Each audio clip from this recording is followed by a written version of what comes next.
নমস্কার, কেমন আছো সবাই? প্রিহুল ব্লগসে সকলকে স্বাগত জানাই। ঘুম থেকে উঠেই আমি আমার বাপের বাড়ির পরিবেশটা তোমাদের সাথে একটু ভাবলাম ছোট্ট করে শেয়ার করে দিই। তো ওই জন্যই যথারীতি নেমে পড়েছি ভিডিও করতে।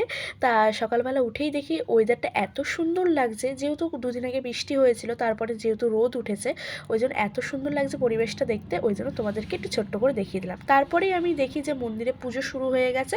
পুজো শুরু হতেই তারপরে আমি একটু মন্দিরের দিকে চলে আসলাম, যেহেতু মায়ের পুজো হচ্ছে ওই জন্য।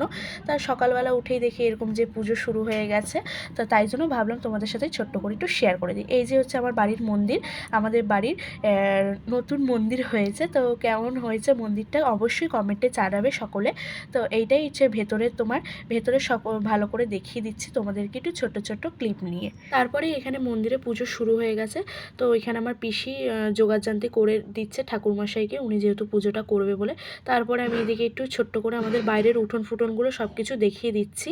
তো এই যে আমার বাড়ির উঠোন এত বড়, তার পেছনেই আমাদের মন্দিরের পেছনেই এটা হচ্ছে সমাধি গুরুদেবের আর গুরুদেবের বাবার।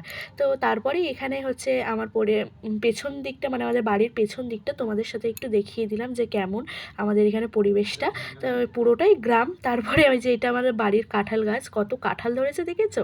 তারপরে এই যে পেঁপে ধরেছে, ঠিক আছে, অনেক কিছুই বাগান আছে, কিন্তু এখন দেখানোর সময় নেই বলে ওই জন্য দেখাতে পারলাম না। তারপর মা আমাকে সকালবেলা টিফিনটা দিয়ে দিল, চা, চপ আর মুড়ি। আমাদের মেদিনীপুরে মানেই জানো যে চপ আর মুড়ি মাস্ট। তো ওই জন্য আমি সকালবেলা চপ মুড়ি আর চা খেয়ে চলে আসলাম আমার বন্ধুর বাড়িতে ওর ছেলেটাকে একটু আদর করতে। যেহেতু আমি আজকে চলে আসবো শ্বশুর বাড়িতে, ওই জন্য আমি একটু ওকে আদর করতে গেছিলাম। তারপরে গিয়ে দেখি যে ও খেলছে, তারপর ওকে একটু কোলে নিয়ে আদর করলাম। তারপরে আমার বন্ধু আবার ও খাওয়ানোর টাইম হয়ে গেছে বলে ওকে খেতে পেরে, তারপরে ওখান থেকে ওদের বাড়িতে গল্প টল্প করে এসে স্নান ফান করে তারপরে যে খেতে বসে পড়েছিলাম। মা রান্না করেছিল আজকে চিকেন, বরবটি সিদ্ধ আর চিচিঙ্গা ভাজা চিংড়ি মাছ দিয়ে। এত সুন্দর রান্নাগুলো হয়েছিল, ওই জন্য আমি আর ওয়েট করতে পারলাম না, তাড়াতাড়ি করে খেয়ে দিয়ে একটু রেস্ট নিয়ে নেবো। রেস্ট নিয়ে তারপরে বেরিয়ে যাব বিকেলবেলায়, ওই 3:30 নাগাদ আমার ট্রেন যেহেতু। তারপরে আমি একটু ভাবলাম খেয়ে দিয়ে যে একটু আমার বন্ধুর মেয়েটাকে, আর মানে আরেকটা যে বন্ধুটা আছে তার মেয়েটাকে একটু আদর করে আসি, ওই জন্য আমার মেয়েটাকে একটু আদর করতে গেছিলাম।